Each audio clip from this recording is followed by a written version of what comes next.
seja bem-vindo a mais um programa Vida Devocional. Esse tempo que o Senhor tem reservado para nós, para nossa comunhão uns com os outros e comunhão com Ele também. É sempre um prazer estar aqui com você, compartilhar a palavra do nosso Deus contigo e sermos edificados pela palavra do Senhor. Vamos orar, pedir para que o Senhor nos abençoe neste momento. Santo e eterno Deus, nós louvamos, exaltamos a Ti, somos imensamente gratos pelo privilégio que o Senhor nos concede de nos relacionarmos contigo por meio da oração, de ouvirmos a Tua palavra, ó Deus, por meio da Escritura pregada, exposta. Muito obrigado, Senhor. Obrigado pela vida dos meus irmãos que me ouvem neste momento e que juntos se unem para a oração, para a comunhão contigo. Nós engrandecemos a Ti, pedimos que o Senhor fale conosco nesta manhã, que sejamos edificados, que a Tua palavra venha de encontro ao nosso coração, nos ensinando, exortando e nos consolando também. Guarde-nos, ó Deus, é o que nós pedimos em nome de Cristo Jesus. Amém. Desde já eu quero deixar aqui o espaço aberto para que você nos envie o seu pedido de oração e daqui a pouquinho oraremos juntos. Eu quero ler com você o texto de Hebreus, capítulo 13, o tema para a nossa reflexão nesta manhã, as virtudes de um cristão. E nós leremos então o texto de Hebreus, capítulo 13, do verso 1 a 6. Querendo, deixa aí o seu pedido de oração e já já oraremos juntos. Hebreus 13, de 1 a 6. Nos diz assim a palavra de Deus. Seja constante o amor fraternal, não negligencies a hospitalidade, pois alguns, praticando-a sem o saber, acolheram anjos. Lembrai-vos dos encarcerados, como se presos com eles, dos que sofrem maus tratos, como se com efeito vós mesmos em pessoa fosseis os maltratados. Digno de honra entre todos seja o matrimônio, bem como o leito sem mácula, porque Deus julgará os impuros e adúlteros. Seja a vossa vida sem avareza.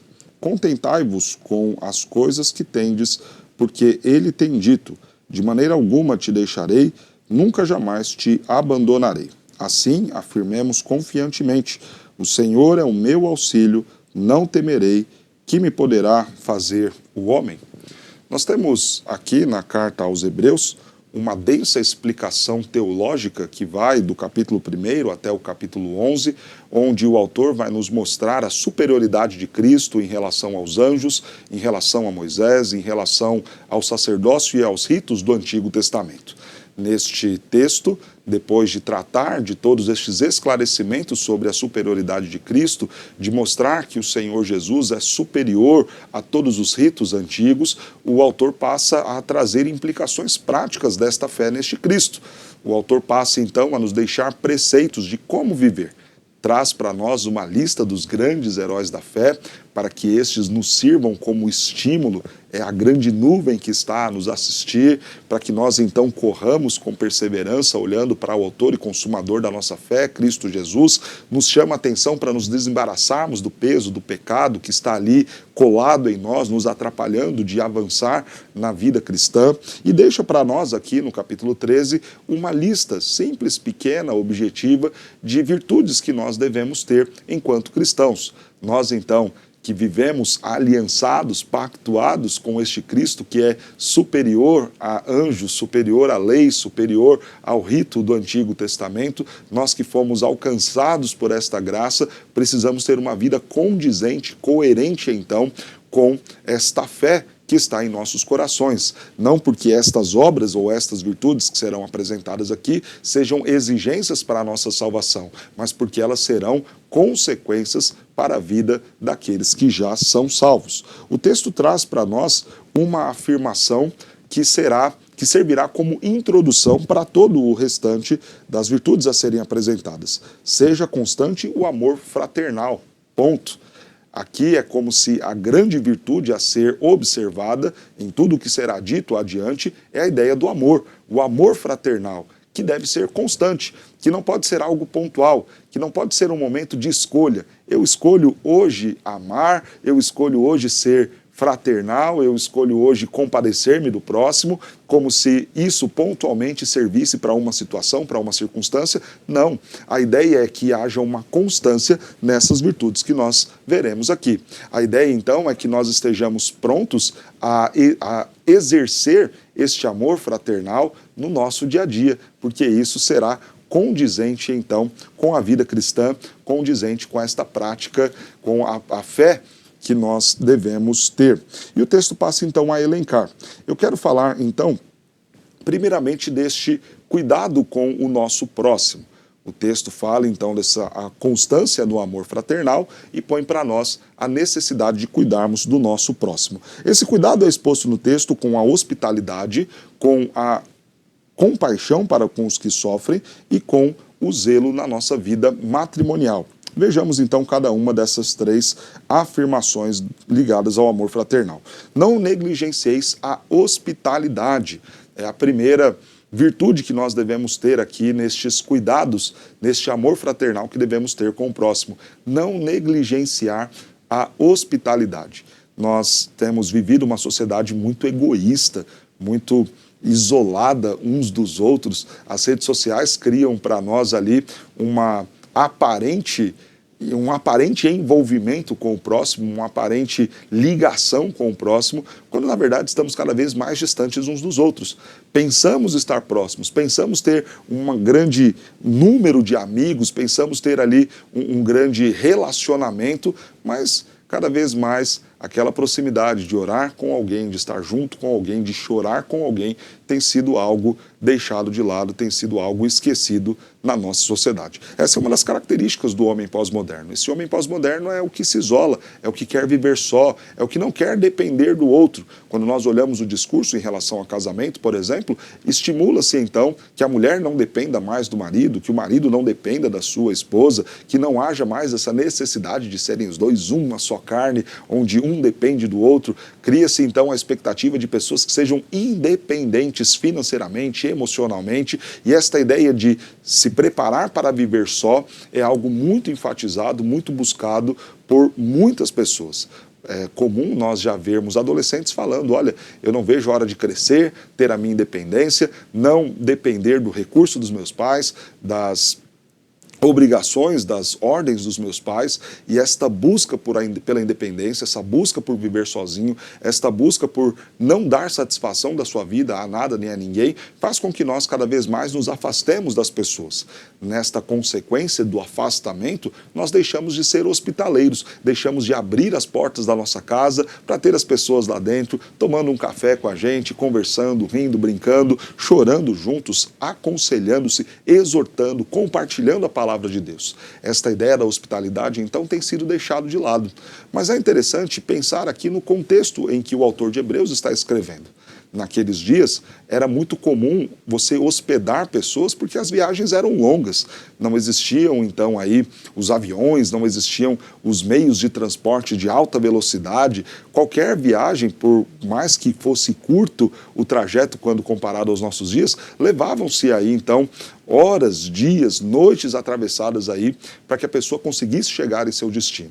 Em muitos momentos, a pessoa precisava parar em algum lugar, descansar, ter pelo menos ali um prato de comida, uma cobertura para se abrigar durante a noite. E muitos cristãos haviam negligenciado essa ideia de ajudar este próximo e ajudar até mesmo irmãos em Cristo que estivessem nesta condição de serem aí viajantes, carecendo, precisando da nossa hospitalidade, do nosso aconchego. O autor chama atenção. Tenham amor fraternal entre vocês, cuidem uns dos outros, não ignorem a hospitalidade. Talvez nós não vivamos mais este contexto de ter que abrigar viajantes, mas precisamos considerar aqueles nossos muitos irmãos que talvez, por uma condição provisória, assim como a daquele que viaja, precisam também do nosso prato de comida, da nossa porta aberta, da cama e do conforto que talvez nós possamos oferecer para eles. Não negligencie a hospitalidade. A hospitalidade é uma das virtudes do cristão. O texto segue e fala também do cuidado com aqueles que sofrem. Aqueles que sofrem, então, precisam ser assistidos. Nós precisamos nos compadecer deles. E isso tem a ver com o nosso amor fraternal, tem a ver com esta vida do cristão, com esta virtude cristã. Lembrai-vos dos encarcerados como se presos com eles. O texto não está falando aqui de um malfeitor, não está falando aqui de um criminoso, não está falando aqui de alguém que está preso por conta dos seus crimes, da sua escolha e consequência dos seus atos e dos seus delitos. Está falando daqueles que estavam encarcerados por conta da pregação do Evangelho, encarcerados por conta da perseguição religiosa, encarcerados por conta do sofrimento que a igreja estava passando. Ainda em nossos dias, há muitos que estão nesta condição e que também nós precisamos nos importar com eles, nos compadecer deles. Talvez você pense, pastor, mas como que na prática eu faço isso? Irmãos, eu quero chamar a nossa atenção para um cuidado, por exemplo, que nós podemos ter. Nós sabemos que em muitos países há cristãos sofrendo perseguição. Um deles, por exemplo, é a China. A China é um país que tem dia a dia perseguido cristãos, se empenhado em fechar igrejas, em limitar e cercear os direitos e a liberdade do povo de Deus. E todas as vezes que nós financiamos um produto do governo chinês, então não estou falando das empresas privadas e independentes do governo, mas aquelas que estão intimamente ligadas ao governo chinês, e por ser aquele um país comunista, isso é uma realidade em muitas empresas e refletirá em muitos dos produtos que chegam aqui. Todas as vezes que nós estamos a comprar esse tipo de produto, nós estamos a financiar este governo que maltrata os nossos irmãos. Eu não estou pedindo aqui para que você deixe de comprar qualquer coisa que venha da China. Eu estou pedindo para que você deixe de comprar aquelas coisas que vão ajudar e financiar este governo que maltrata os nossos irmãos. Pastor, como fazer isso? Depende da nossa observação. Não é um legalismo, não é deixar de comprar porque haverá alguma maldição, algum elemento amaldiçoado entrando na sua casa, não é isso. Mas é nós começarmos a pensar um pouco mais de consciência. Quais são as causas que nós temos apoiado ou quais são as causas para as quais nós temos fechado os olhos? Como se não existissem irmãos sendo perseguidos, como se não existissem irmãos sendo assassinados, como se não existissem irmãos nossos sendo encarcerados, e talvez a gente aqui, brincando de ser crente, ignorando o privilégio de estar na igreja, deixando de contribuir para a obra missionária.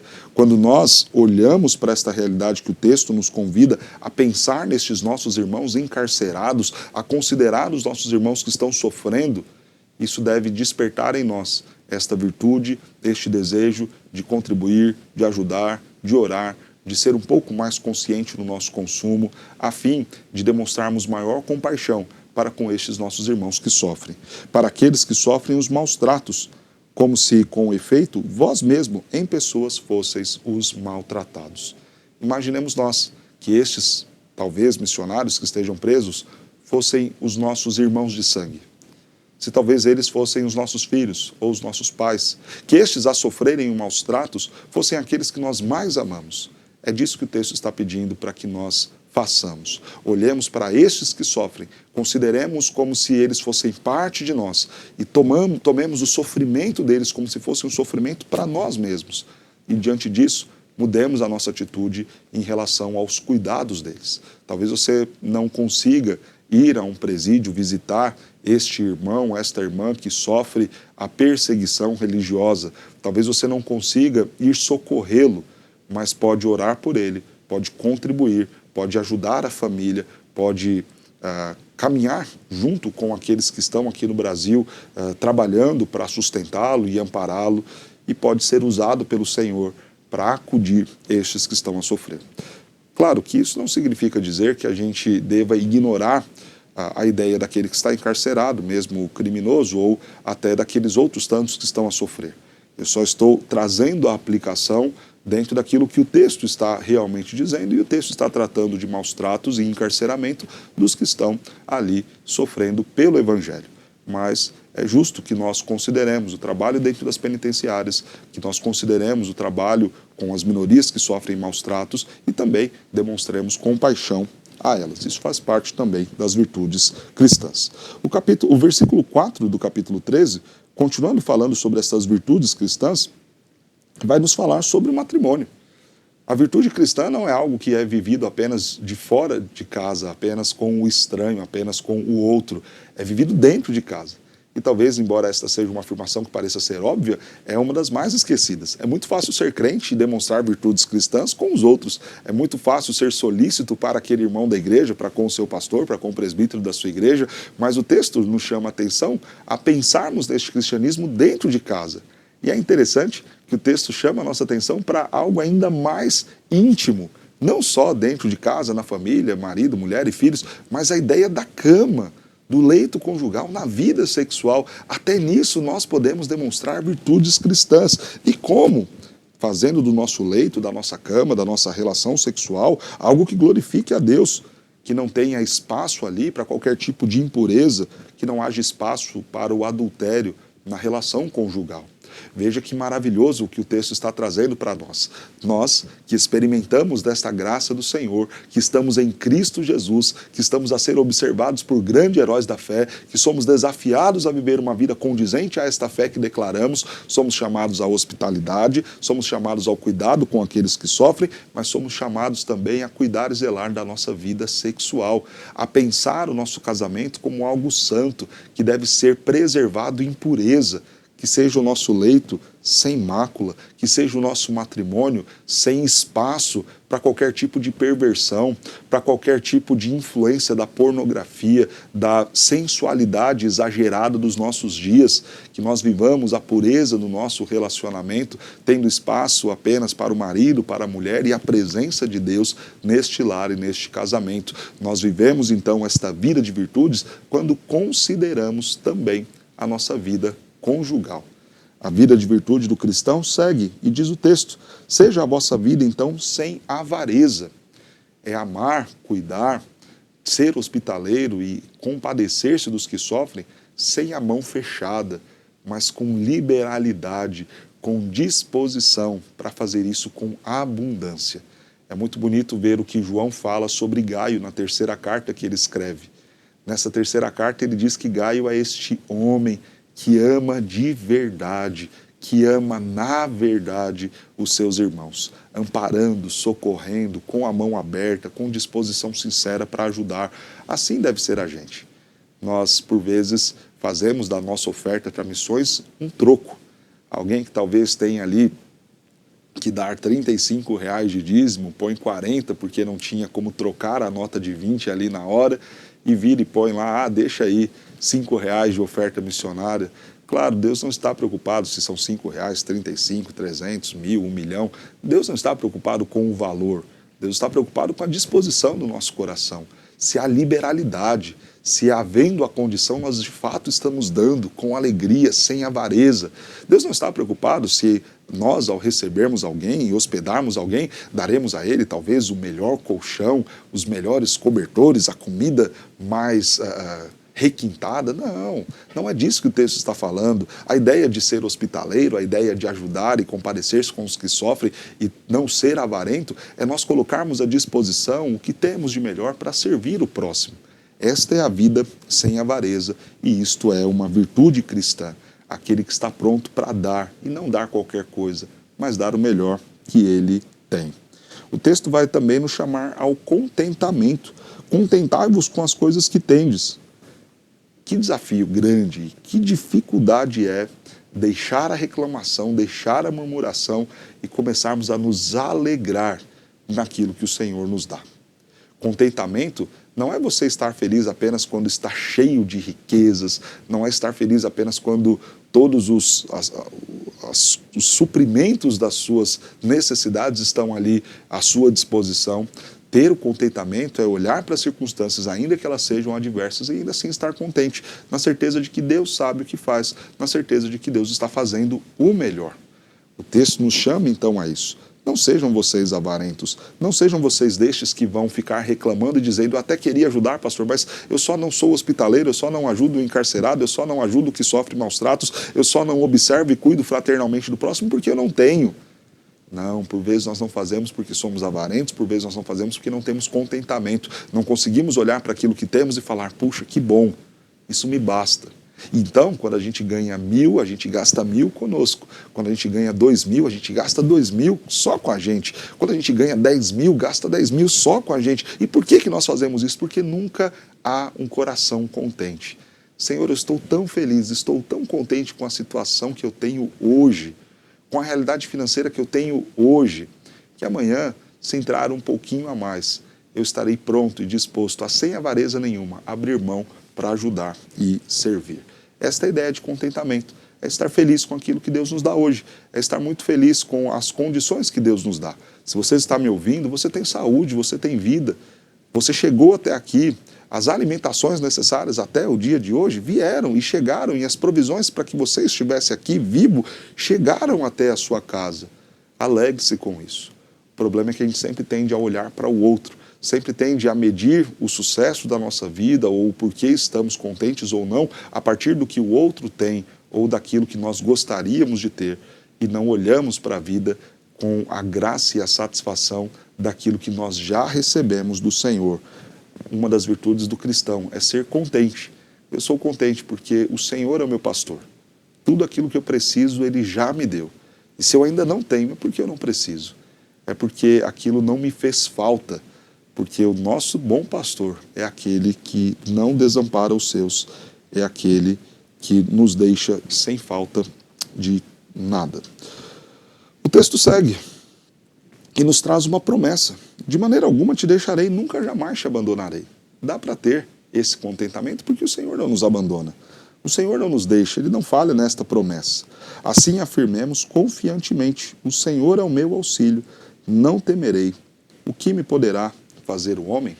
Nesta vida de contentamento, eu não me preocupo então com o dia de amanhã. Ele prometeu para mim, não te deixarei, nunca jamais te abandonarei. Eu também não me preocupo com aquilo que o homem pode fazer contra mim. O texto é claro, o Senhor é meu auxílio.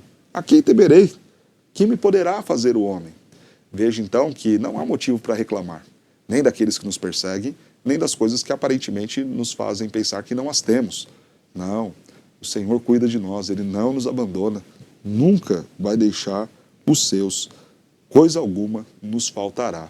Não precisamos temer, Ele está conosco e Ele é fiel, Ele cumpre as suas promessas. Nós vimos aqui então virtudes de um cristão, a virtude da hospitalidade, a virtude de compadecer-se daqueles que sofrem, em especial daqueles nossos irmãos que estão sofrendo as duras perseguições. Vimos aqui uma das virtudes que é cuidar do nosso casamento, da nossa vida conjugal, principalmente da questão sexual, que não haja impureza, que não haja adultério, que nós vivamos a nossa vida conjugal de forma santa, que glorifique ao nosso Deus. Aprendemos também que não devemos ser avarentos, mas que nessa disposição de ajudar e servir o próximo, precisamos ter liberalidade. Aprendemos, como virtude cristã, que devemos ser contentes em toda e qualquer situação, ter o contentamento, a alegria, a satisfação por sermos sustentados pelo Senhor. Essas são virtudes daqueles que creram em Cristo Jesus. Como é que está a sua vida? Quais são dessas virtudes as que estão faltando para você? O que nesta manhã chamou mais a sua atenção de algo que você precisa fazer? Eu quero te desafiar a pensar um pouco nisso. Nós não conquistaremos a salvação a partir do fazer qualquer uma destas coisas. Estas são virtudes, são características, são coisas que já se espera de nós, os que cremos em Cristo Jesus. Você não será alguém hospitaleiro, alguém que se compadece do próximo, alguém que cuida bem do seu casamento para ganhar a salvação. Você deve ser essas coisas porque você já ganhou a salvação. Se falta algo para te motivar a ser esta pessoa diferente, se falta algo para te motivar a servir, a ajudar, a abençoar, considere Cristo Jesus. E eu digo isso porque talvez você pense, pastor, como é que a gente vai ser hospitaleiro num mundo tão mal, de pessoas tão ruins? Eu não quero abrir minha casa para as pessoas são cada vez mais invejosas, as pessoas são cada vez mais maldosas nos seus comentários e tudo mais. Que não sejam as pessoas a motivar a sua proximidade delas, mas que seja Cristo Jesus. Cristo Jesus se aproximou de tantos pecadores, inclusive de mim e de você. Esteja disposto a se aproximar também de alguns. Que não seja a sua motivação aquilo que os maus pastores ou obreiros fazem. Pastor, como é que eu vou me compadecer de missionários? Há tantos homens usando o nome de Deus para fazer tantas coisas erradas. Eu tenho até medo de colocar o meu dinheiro lá e de ofertar e de contribuir, de saber se de fato vão usar aquilo da forma correta. Seja Cristo Jesus a sua motivação. Encontre meios corretos, justos, lícitos de ajudar e servir. Há ainda igrejas sérias. A nossa igreja presbiteriana de Pinheiros é uma igreja séria que investe e cuida bem dos missionários. Invista corretamente os recursos nesta obra. Ou, se não quer fazê-lo aqui, encontre um grupo, uma igreja, irmãos em Cristo que estejam empenhados em proclamar o Evangelho e ajude. Compadeça-se do sofrimento deles e que Cristo seja a sua motivação. Ah, pastor, como é que eu vou viver esse matrimônio? A minha esposa não merece ou o meu marido não merece? Não pense assim, que não seja ele ou ela a sua motivação, mas que seja Cristo Jesus. Pastor, como é que eu vou viver essa vida sem avareza? Eu temo ao amanhã. Não tema. Confie, alegre-se, fique contente no Senhor, porque em Cristo Jesus nós já temos o mais importante, nós já temos a salvação. Em Cristo Jesus nós já temos tesouros acumulados para nós, não há necessidade de acumular riquezas neste mundo, se nós já temos toda a eternidade guardada e reservada para nós. Como eu disse, essas virtudes não são para que você ganhe a salvação, são virtudes esperadas daqueles que já ganharam a salvação, que já foram alcançados pelo Senhor Jesus. Vivê-las é uma característica comum, típica, esperada de quem conhece a Cristo Jesus. Se você ainda não as vive, repense então se você de fato já entendeu e já creu em Jesus como seu único e suficiente Salvador. Jesus deu a vida dele por nós. Ele se compadeceu de nós. Nós que sofríamos pelo pecado, ele deu a sua vida para que nós pudéssemos ter a salvação. Jesus, como noivo, foi puro com a sua noiva, mesmo esta noiva tendo adulterado, mesmo esta noiva tendo se desviado. Ele lembra-se de nós mesmo quando nos afastamos dele e continua mantendo-se fiel sempre, sempre, sempre às suas promessas. Jesus nos ensina o que é o contentamento. Ainda que todo o mundo estivesse ali à sua disposição, ainda que Satanás tivesse lhe oferecido todas as riquezas e glórias deste mundo, ele entende a sua missão, ele entende por que está ali e vai de forma obstinada ser obediente até a morte e morte de cruz. Por amor a mim e a você. Ame ao Senhor Jesus e viva essas virtudes para a glória dele. Vamos orar? Eu quero orar por você, então. Quero ver aqui alguns pedidos que nós temos.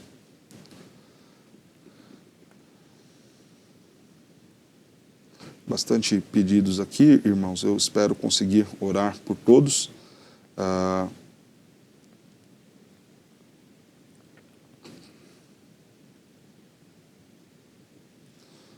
Vamos clamar ao nosso Deus.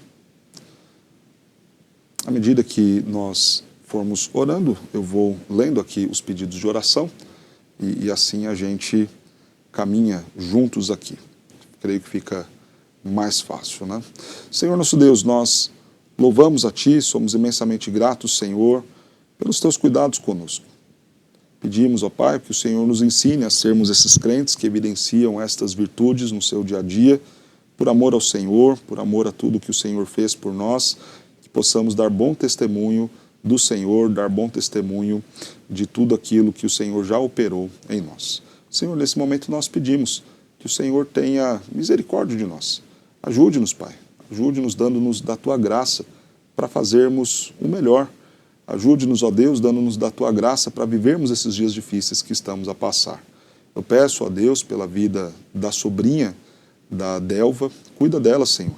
Abençoe-a nessa cirurgia que ela fará, que ela seja curada em nome do Senhor Jesus. Senhor, eu peço também pela família da Adriana. Cuida dela, Senhor, que haja harmonia em seu lar para a honra e glória do Senhor. Senhor, eu peço pela vida da Tânia, que nos acompanha lá de longe. Seja com a tua filha, Pai, cuida dela, dá ânimo, consola ela nos dias difíceis, nos dias de saudade, que ali onde ela está, ela possa testemunhar de Cristo para a glória do Senhor. Senhor, eu peço pela vida da Eliane, abençoe, ó Deus, cuida dela, do seu esposo, abençoe o casamento deles, restaura, ó Deus, aquilo que precisa ser tratado e cuidado entre eles, e que haja a graça e a bênção do Senhor sobre esta família. Senhor nosso Deus, nós te louvamos e te agradecemos, porque o Senhor tem cuidado de nós. E peço, Senhor, que o Senhor continue a nos abençoar. Abençoe, ó Deus, o José Antônio, que está internado, cuida dele, ó Pai. Abençoe, ajude, cura ele, ó Deus, desse Covid, não só ele, tantos outros que estão na mesma situação, vivendo a internação, vivendo os sofrimentos desta pandemia. Que o Senhor seja com eles, seja com os médicos, abençoe, que os tratamentos que estão sendo feitos possa dar resultado para a glória do Senhor. Peço também, ó Deus, pela vida do Silvano, ajude, ó Pai, abençoe-o em todas as suas necessidades, abençoe a Ana Rosa, ó Deus, como mãe, que ela, ó Pai, saiba a melhor forma de cuidar e ser bênção na vida do seu filho, em nome de Jesus. Peço também, ó Deus, pela vida da Noêmia, Cuida dela, Senhor Jesus, abençoe, ó Pai, abençoe toda a família, ó Deus, da Henriqueta, guardando, cuidando, ajudando-os, ó Deus, para a honra e glória do Senhor. E peço, ó Pai, em especial pela vida da Gabriela, essa bebezinha, cuida da saúde dela, ó Pai, que precisa dos seus cuidados agora, logo depois do nascimento, já enfrentando esses problemas de saúde. Abençoe, ó Deus, também a vida, ó Deus, do Geraldo, cuida da saúde dele, abençoe-o, ó Pai, livrando, libertando também dos pecados, Senhor, da idolatria, ajudando e dando graça ao Pai para que a salvação alcance esse coração em nome de Jesus. E não somente dele, mas de tantos outros amigos, amados, irmãos que nós temos que precisam conhecer o Senhor Jesus Cristo, que eles sejam alcançados pelo Senhor em nome de Jesus. Senhor, eu peço a Ti para que cada uma das famílias que nos ouvem, que cada um, ó Deus, das pessoas que estão nos acompanhando, possam ser abençoadas pelo Senhor, guardadas por Ti neste dia. Que o Senhor livre do mal, que o Senhor cure os enfermos, que o Senhor socorra os que estão em desespero, abra a porta para os que estão desempregados. Cuide, ó Pai, do Teu povo, da Tua igreja, da nossa nação. É o que nós pedimos, em nome de Cristo Jesus. Amém. Deus abençoe você. Tenha um ótimo dia.